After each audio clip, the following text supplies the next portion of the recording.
brought to you by Palvi Agrico. आता शेतीसाठी जे काही लागणार ते घरपोच मिळणार, तेही मोबाईलच्या एका क्लिकवर. कल्याण डोंबिवली महानगरपालिका निवडणुकीनंतर एकनाथ शिंदेंची शिवसेना आणि मनसे एकत्र आले. गटस्थापनेवेळी दोघांच्या नगरसेवकांनी मिळून गटस्थापना केली. यानंतर मनसे नेते राजू पाटील यांच्यावर ठाकरेंच्या शिवसेनेकडून टीका करण्यात आली. संजय राऊत यांनी सुद्धा मनसेवर टीका केली. राज ठाकरेंना सुद्धा हे पटलेलं नाहीये असंही त्यांनी सांगितलं. ज्या वेळेला राजू पाटील यांना याबाबत विचारण्यात आलं होतं त्यावेळेला विकासासाठी आम्ही एकत्र आलोय असं ते म्हणाले होते. आता ठाकरेंच्या शिवसेनेनं चंद्रपूरमध्ये थेट भाजपला पाठिंबा दिला. त्यावरून पाटील यांनी ठाकरेंना डिवचलं. राजू पाटील यांनी एक्स या प्लॅटफॉर्मवरती त्यांची भावना व्यक्त केली. त्यात ते असं म्हणालेत की तुमचं ते चंद्रपूर, आमचं ते डोंबिवली, वा रे वा. ही पोस्ट करताना त्यांनी संजय राऊत यांना सुद्धा टॅग केलंय. या सगळ्यावर आता संजय राऊतांची सुद्धा प्रतिक्रिया समोर आली आहे. किंबहुना भारतीय जनता पक्षाबरोबर अंबरनाथला काँग्रेसचे नगरसेवक गेले अंबरनाथला.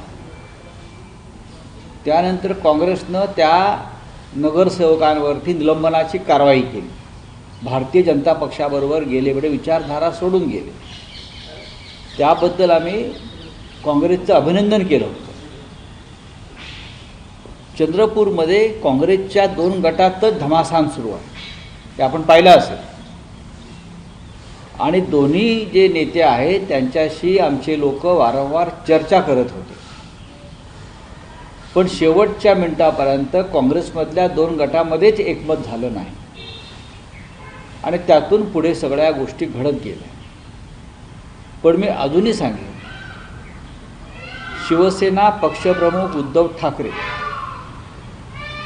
यांनी चंद्रपूरच्या लोकांना स्पष्ट सूचना दिल्या होत्या की आपल्याला कोणत्याही परिस्थितीमध्ये भारतीय जनता पक्षाला मदत करायची नाही. आपण एका वेगळ्या भूमिकेत आहोत. विरोधी पक्षात बसायला लागलं तरी हरकत नाही, उलट उत्तम प्रकारे आपल्याला काम करता येईल. तरीही काँग्रेसच्या घोळामुळे स्थानिक लोकांनी हा निर्णय घेतला. याचा अर्थ आम्ही भारतीय जनता पक्षाबरोबर गेलो असं मी मानायला तयार नाही. मुंबईत गेल्यावरती आम्ही याच्यावरती चर्चा करू. पण मग तुम्ही ज्या पद्धतीने अंबरनाथमध्ये काँग्रेसने नगरसेवकावरती कारवाई केली होती त्या पद्धतीने काही कारवाई करणार आहात का? सत्तेसाठी वाटेल ते करायला कोणी जात असेल तर शिवसेना पक्षप्रमुख किंवा पक्ष ते सहन करील अशी भूमिका नाही.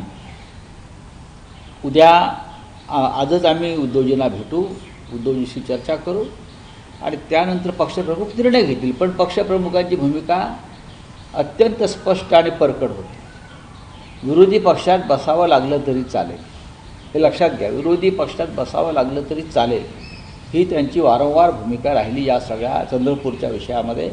पण काँग्रेस पक्षच इतका विस्कळीत झाला त्या भागामध्ये, म्हणजे खरं म्हणजे काँग्रेसला लाज वाटली पाहिजे की 27 सर्वाधिक नगरसेवक निवडून आलेले असताना ते सत्ता चंद्रपूरची मिळवू शकले नाहीत. याला जबाबदार कोण याची चौकशी उच्च पातळीवरती व्हायला पाहिजे. शिवसेनेला दोष देऊन अर्थ नाही. तुमच्याकडे सर्वाधिक नगरसेवक होते. वंचित, MIM ह्यानेसुद्धा तुम्हाला पाठिंबा शेवटच्या क्षणी दिला नाही, कारण तुमच्यामध्ये एकवाक्यता नव्हती आणि तुमच्या 2 गटामध्येच भानगडी सुरू राहिल्या शेवटपर्यंत. त्याच्यामुळे इतर जे पक्ष तुम्हाला पाठिंबा देणारे होते त्यांना तटस्थ राहावं लागलं किंवा वेगळा निर्णय घ्यावा लागला.